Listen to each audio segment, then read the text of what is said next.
The Coke Zero Sugar 400 at Daytona always brings drama, and this year was no different. And at the center of the controversy was again Bubba Wallace, who many believe played a role in triggering the big one. And what does it mean for Wallace and the whole playoff picture? Let's find out in today's episode.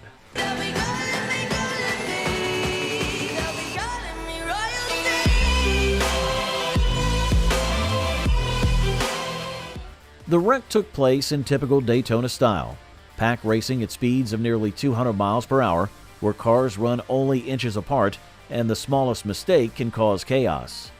During the incident, Wallace's car got into a tight situation involving Kyle Busch and Joey Logano. The contact sent Wallace spinning across the track, which set off a chain reaction involving at least 7 other cars. Among those who were collected were Busch, Logano, Austin Cindric, Zane Smith, Alex Bowman, Carson Hocevar, and Ricky Stenhouse Jr. The timing could not have been worse for several of those drivers. Bowman, Stenhouse, and Hocevar all entered Daytona with hopes of winning their way into the 16-driver playoff field. Instead, the crash ended their night early and left them eliminated from contention. For context, Bowman has 7 career wins in the Cup Series, Stenhouse had a Daytona 500 victory in 2023, and Hocevar is still chasing his first Cup win. All 3 needed a breakthrough, but their chances disappeared in a matter of seconds. NBC analyst Steve Letarte, a former crew chief with years of experience calling strategy from the pit box, was quick to assign responsibility. Letarte explained that Wallace appeared unaware of how many cars were around him. According to Letarte, Wallace moved down the track without realizing that 2 cars were already positioned below him. This movement caused Busch and Logano to make contact, and Logano, with nowhere to go, pushed Wallace into a spin. Former driver and fellow analyst Jeff Burton also weighed in. Burton pointed out that the crash occurred at the very front of the pack, which made it even more damaging. Because of the placement, dozens of cars had no chance to avoid the wreck. Burton emphasized how unfair it was to drivers who had nothing to do with the mistake, but still ended up with wrecked cars. From Wallace's perspective, the story looked different. After being released from the infield care center, he admitted the crash was difficult to process. It's still hard to see. I need to get another look at it because it looks like I was 3 wide and the 5 hit me and got me down there, and it is what it is. I hate it. I hate that we got up, tore up a bunch of cars. So I think I looked and it was blame Bubba Wallace National Day today, so I'll take the blame for it. I didn't think the aggression level was too high at that point. I thought everyone was playing nice and just kind of, I guess, premature there, just unexpectedly. So I hate it. Our Columbia Toyota Camry was so fast. We got up to the lead fairly quick, and so appreciate everybody's hard work. Just hate that it ended that way for sure. Wallace had already led laps and looked like a contender to win again, even though his playoff pace was already secured thanks to his Brickyard 400 victory earlier this summer. Even when cars are fast and handling well, the tight packs at Daytona or Talladega mean that one small move can destroy half the field. For the playoff picture, the crash carried major consequences. Bowman and Stenhouse, who both had paths to sneak into the postseason, lost their final opportunity. Instead, the playoff field looks much like it did entering the weekend, with no surprise winner to shake things up. Daytona has built its reputation on unpredictability, and this race certainly lived up to that standard. Whether Wallace deserves the blame or was just in the wrong place at the wrong time remains a hot topic. Now let's also take a look at what NASCAR got for us in 2026, because this new schedule might be one of the most unique lineups the sport has seen in years. The Cup Series once again kicks off its season with the Clash, followed by the Daytona 500.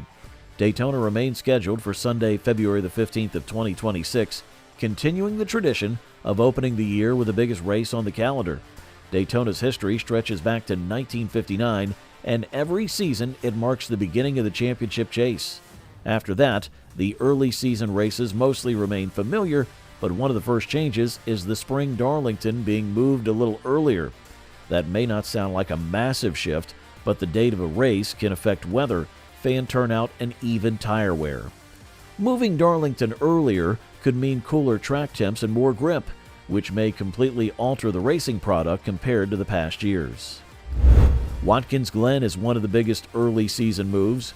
Traditionally held in August, The 2.45-mile road course will now be raced on May the 10th, Mother's Day weekend.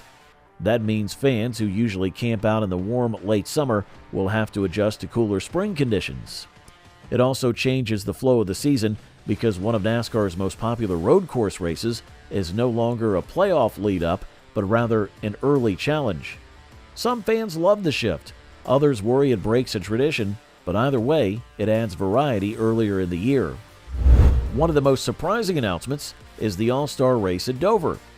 Dover has not hosted the All-Star event before, and while the track is famous for its 1-mile high banks nicknamed the Monster Mile, it also doesn't have permanent lights. That means the All-Star will be a daytime event, which many fans are still debating. Dover once had 2 points races, but lost one in recent years, so this is partly a way to keep the track relevant. Still, the All-Star is usually associated with short-run excitement, while Dover is known for longer, grueling runs, so there are questions about how well the formats will mesh. Amazon Prime Video continues its partnership by broadcasting the Coca-Cola 600, one of NASCAR's crown jewel events. That Memorial Day weekend remains a big ratings draw and a test of endurance for drivers. From there, June the 21st sees one of the boldest moves, a race at a naval base Coronado in San Diego.